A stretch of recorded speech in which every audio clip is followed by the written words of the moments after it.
Wake Up Call, a ghost story in about 500 words. The light closed over her nose and mouth as Sarah sucked in a lungful of cold, black water. On her next breath, she opened her eyes and saw the red LCD shining. 12:02 a.m. Again. 3 nights in a row. Same dream, same time. Sweat dripped from her hair and drenched her nightgown.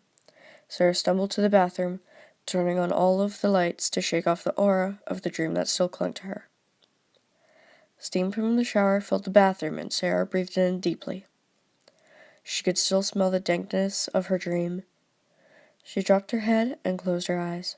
They snapped back open as a hissing vortex suddenly sucked all the steam into the drain at her feet. In the same instant, a dead hand slid across her shoulder. She screamed and threw her body against the shower wall, turning the shower head to the left.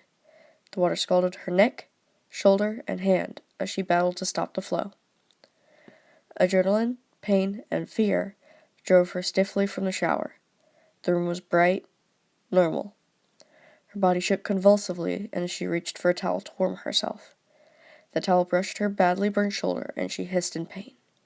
It sobered her, and she headed to the kitchen where she kept the emergency burn salve.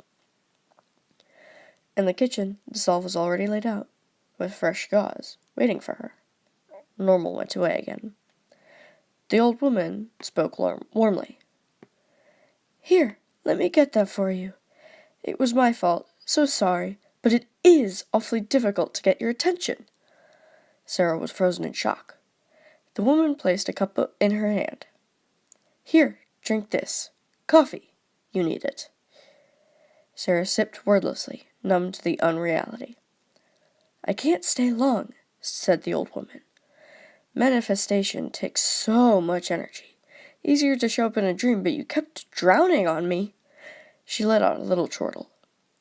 Shock and disbelief turned into annoyance, and the very real pain in her shoulder made her angry. "Well, you've got my attention now. What do you want?" "It's not what I want, but what you want, my dear." "I want you to leave me alone." "That's one option.